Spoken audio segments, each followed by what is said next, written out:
Hello friends, welcome to Vindhyacharya's kitchen.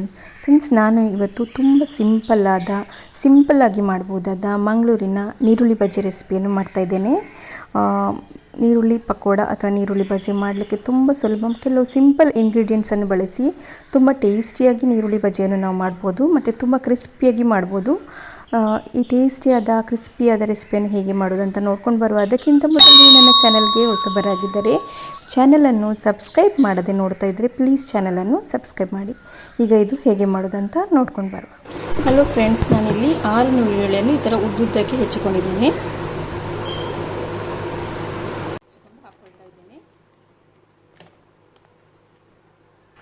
ನಾನಿಲ್ಲಿ ಹೆಚ್ಚಿಟ್ಟುಕೊಂಡ 6 ನೀರುಳ್ಳಿಗಳನ್ನು ನಾನು ಉದ್ದುದ್ದಕ್ಕೆ ಹೆಚ್ಚಿಟ್ಕೊಂಡಿದ್ದೇನೆ. ಇದನ್ನು ಒಂದು ಪಾತ್ರೆಗೆ ಹಾಕ್ಕೊಳ್ತಾ ಇದ್ದೇನೆ. ಮಿಕ್ಸಿಂಗ್ ಬೌಲಿಗೆ ಈ ಉದ್ದುದ್ದಕ್ಕೆ ಹೆಚ್ಚಿದ ನೀರುಳ್ಳಿಯನ್ನು ಹಾಕ್ಕೊಳ್ತಾ ಇದ್ದೇನೆ. ಈಗ ಇದಕ್ಕೆ 4 ರಿಂದ 5 ಹಸಿಮೆಣಸಿನಕಾಯಿಯನ್ನು ಸಣ್ಣಗೆ ಹೆಚ್ಚಿ ಹಾಕ್ಕೊಂಡಿದ್ದೇನೆ. ಖಾರ ಜಾಸ್ತಿ ಇದ್ದರೆ ನೀವು ಕಡಿಮೆ ಬೇಕಾದ್ರೆ ತಗೊಳ್ಬೋದು. ಒಂದು ಸಣ್ಣ ತುಂಡು ಶುಂಠಿ ತಗೊಂಡಿದ್ದೇನೆ. ಒಂದು 12 ರಿಂದ 15 ಎಲೆ ಕರಿಬೇವಿನ ಸೊಪ್ಪನ್ನು ಸಣ್ಣಗೆ ಹೆಚ್ಚಿ ತಗೊಂಡಿದ್ದೇನೆ. ಇದಕ್ಕೆ ರುಚಿಗೆ ತಕ್ಕಷ್ಟು ಇದಕ್ಕೊಂದು ಅರ್ಧ ಸ್ಪೂನ್ನಷ್ಟು ಹಳದಿ ಪೌಡರ್ ಹಾಕ್ಕೊಂಡಿದ್ದೇನೆ. ಮತ್ತೊಂದು ಅರ್ಧ ಸ್ಪೂನ್ನಷ್ಟು ರೆಡ್ ಚಿಲ್ಲಿ ಪೌಡ್ರನ್ನು ಹಾಕ್ಕೊಂಡಿದ್ದೇನೆ. ಮತ್ತು ಈಗ ನಾನು ಇಲ್ಲಿ ಸ್ವಲ್ಪ 1 ಸ್ಪೂನ್ನಷ್ಟು ಕೊತ್ತಂಬರಿ ಬೀಜವನ್ನು, ನೀವು ಬೇಕಾದರೆ ಇದನ್ನು ಸ್ವಲ್ಪ ಕುಟ್ಟಿ ಹಾಕ್ಕೊಳ್ಬೋದು ಅಥವಾ ಈ ಥರ ಸ್ವಲ್ಪ ಕೈಯಲ್ಲಿ ಈ ಥರ ಕ್ರಷ್ ಮಾಡ್ಕೊಂಡು ಹಾಕ್ಕೊಳ್ಬೋದು. ನಾವು ಅದು ಮಿಕ್ಸ್ ಮಾಡ್ಕೊಳ್ಳುವಾಗ ಅದು ಸರಿ ಆಗ್ತದೆ. ಇಲ್ಲಿ ನಾನು 1 ಸ್ಪೂನ್ನಷ್ಟು ಕೊತ್ತಂಬರಿ ಬೀಜವನ್ನು, ಇಡೀ ಕೊತ್ತಂಬರಿ ಬೀಜವನ್ನು ತಗೊಂಡಿದ್ದೇವೆ. ನೀವು ಬೇಕಾದ್ರೆ ಕುಟ್ಟಿ ಹಾಕ್ಕೊಳ್ಳಿ. ಇದಕ್ಕೆ ನಾನು ರುಚಿಗೆ ತಕ್ಕಷ್ಟು ಉಪ್ಪನ್ನು ಹಾಕ್ಕೊಳ್ತಾ ಇದ್ದೇನೆ. ನಾನಿಲ್ಲಿ ಯಾಕಂದರೆ ನಾವು ಮತ್ತೆ ಕಡಲೆ ಹಿಟ್ಟು ಹಾಕ್ಕೊಳ್ಳುವಾಗ ಅದು ಸರಿಯಾಗ್ತದೆ. ಈಗ ಇದಕ್ಕೆ ಸ್ವಲ್ಪ ತೆಂಗಿನ ಎಣ್ಣೆಯನ್ನು ಹಾಕ್ಕೊಂಡು ಕೈಯಲ್ಲಿ ಇದನ್ನು ಚೆನ್ನಾಗಿ ಮಿಕ್ಸ್ ಮಾಡ್ಕೊಳ್ಬೇಕು. ಮೆಣಸಿನಕಾಯಿ ಖಾರ, ಶುಂಠಿದು ಫ್ಲೇವರ್ ಎಲ್ಲ ಇದಕ್ಕೆ ಚೆನ್ನಾಗಿ ಹಿಡ್ಕೊಳ್ಬೇಕು ನೀರುಳ್ಳಿಗೆ. ಅಂದರೆ ನಾವು ಹಸಿಮೆಣಸಿನಕಾಯನ್ನು ಕಚ್ಚಿದ್ರೂ ಖಾರ ಆಗಬಾರ್ದು, ಯಾಕೆಂದರೆ ಅದರ ಖಾರ ಇಡೀ ಎಲ್ಲದಕ್ಕೆ ಹಿಡ್ಕೊಳ್ಬೇಕು ಇದು ನೀರುಳ್ಳಿಗೆಲ್ಲ. ಆ ಥರ ನಾವು ಚೆನ್ನಾಗಿ ಕೈಯಲ್ಲಿ ಇದನ್ನು ಮಿಕ್ಸ್ ಮಾಡ್ಕೊಳ್ಬೇಕು. ನೋಡಿ, ನೀರುಳ್ಳಿ ಎಲ್ಲ ಎಷ್ಟು ಬಿಡಿ ಬಿಡಿಯಾಗಿದೆ ಅಲ್ಲ. ಈ ಥರ ಚೆನ್ನಾಗಿ ಮಿಕ್ಸ್ ಮಾಡಿಕೊಂಡು ಒಂದು 10 ನಿಮಿಷದನ್ನು ಬಿಡಬೇಕು. ನಿಮಗೆ ಬೇಗ ಮಾಡ್ಕೊಳ್ಬೇಕಂತ ಹೇಳಿದ್ರೆ ಮಾಡ್ಕೊಳ್ಬೋದು. 10 ನಿಮಿಷ ಬಿಟ್ಟರೆ ನೀರು ಸ್ವಲ್ಪ ಅದರದ್ದು ಬಿಡ್ತದೆ. ಈಗ ಇದಕ್ಕೆ ನಾನು ಬಿಸಿ ಎಣ್ಣೆಯನ್ನು ಹಾಕ್ಕೊಂಡಿದ್ದೇನೆ. ಬಿಸಿ ಎಣ್ಣೆಯನ್ನು ಹಾಕ್ಕೊಂಡು ಸ್ಪೂನ್ನ ಸಹಾಯದಿಂದ ಈ ಥರ ಚೆನ್ನಾಗಿ ಮಿಕ್ಸ್ ಮಾಡ್ಕೊಳ್ತೇನೆ. ಬಿಸಿ ಎಣ್ಣೆ ಹಾಕಿದ ಕೂಡಲೇ ಕೈ ಹಾಕಲಿಕ್ಕೆ ಹೋಗಬೇಡಿ. ಈ ಥರ ಸ್ಪೂನ್ನ ಸಹಾಯದಿಂದ ಮಿಕ್ಸ್ ಮಾಡಿ ಇದಕ್ಕೆ ನಾನು 2 ಕಪ್ನಷ್ಟು ಕಡಲೆ ಹಿಟ್ಟನ್ನು ಹಾಕ್ಕೊಳ್ತಾ ಇದ್ದೇನೆ. ಇದಕ್ಕೆ ಅಕ್ಕಿ ಹಿಟ್ಟು ಏನು ಹಾಕ್ಕೊಳ್ಬೇಕಂತ ಇಲ್ಲ, ಖಾಲಿ ಇದರಲ್ಲೇ ಕ್ರಿಸ್ಪಿಯಾಗಿ ಆಗ್ತದೆ. 2 ಕಪ್ನಷ್ಟು ಕಡಲೆ ಹಿಟ್ಟು ಹಾಕ್ಕೊಂಡ್ಮೇಲೆ ಇದನ್ನು ಚೆನ್ನಾಗಿ ಕಲಿಸ್ಕೊಳ್ತೇನೆ. ನೀವು ನೀರುಳ್ಳಿಯನ್ನು ಸ್ವಲ್ಪ ಜಾಸ್ತಿ ಒತ್ತಿಟ್ಟರೆ ಅದೇ ನೀರು ಬಿಟ್ಕೊಳ್ತದೆ. ನೀವು ಎಕ್ಸ್ಟ್ರಾ ನೀರು ಹಾಕ್ಕೊಳ್ಬೇಕಂತ ಇಲ್ಲ.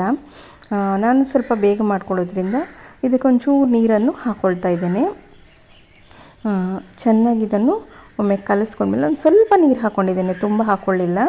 ಒಂದು 1/4 ಲೋಟದಷ್ಟು ನೀರನ್ನು ಹಾಕ್ಕೊಂಡು ಇದನ್ನು ಚೆನ್ನಾಗಿ ಮಿಕ್ಸ್ ಮಾಡಿಕೊಂಡಿದ್ದೇನೆ. ನೋಡಿ, ಈ ಹದಕ್ಕೆ ಇದನ್ನು ಮಿಕ್ಸ್ ಮಾಡಿಕೊಂಡಿದ್ದೇನೆ. ಈಗ ನೀರುಳ್ಳಿ ಬಜ್ಜಿಯನ್ನು ಎಣ್ಣೆಲಿ ಬಿಡಬೇಕಾದ್ರೆ ಎಣ್ಣೆ ಚೆನ್ನಾಗಿ ಕಾದಿರಬೇಕು ಫಸ್ಟಿಗೆ. ನೋಡಿ, ಈ ಥರ ಎಣ್ಣೆ ಚೆನ್ನಾಗಿ ಕಾದಿದೆ.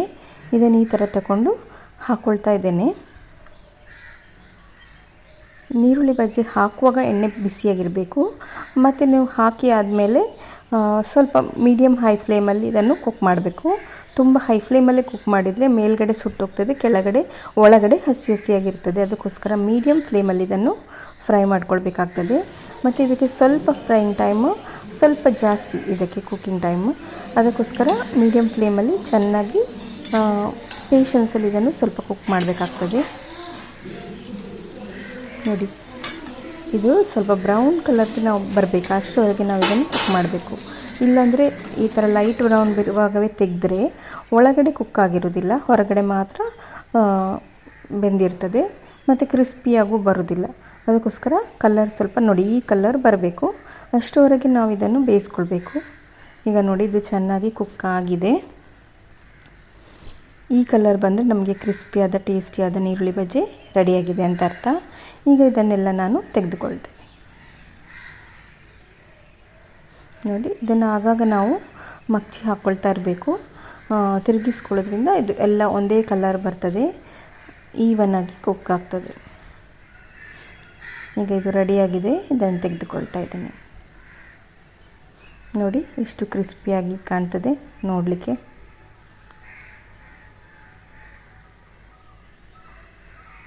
ಇದನ್ನೆಲ್ಲ ತೆಗೆದುಕೊಳ್ತಾ ಇದ್ದೇನೆ.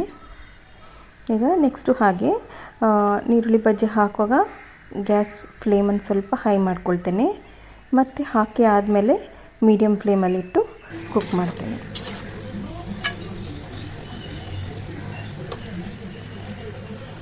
ಈ ಥರ ಕಂದು ಬಣ್ಣಕ್ಕೆ ತಿರುಗುವವರೆಗೆ ಇದನ್ನು ಫ್ರೈ ಮಾಡಿಕೊಂಡು ತೆಗೆದುಕೊಳ್ತೇನೆ. ಇದಕ್ಕೆ ಅಕ್ಕಿ ಹಿಟ್ಟು ಏನು ಬೇಕಂತ ಇಲ್ಲ, ಖಾಲಿ ಕಡಲೆ ಹಿಟ್ಟಲ್ಲೇ ನಾವು ಕ್ರಿಸ್ಪಿಯಾಗಿ ಈ ಥರ ಮಾಡ್ಕೊಳ್ಬೋದು. ನೋಡಿ ಫ್ರೆಂಡ್ಸ್, ಟೇಸ್ಟಿಯಾದ ಕ್ರಿಸ್ಪಿಯಾದ ನೀರುಳ್ಳಿ ಬಜ್ಜಿ ರೆಡಿಯಾಗಿದೆ.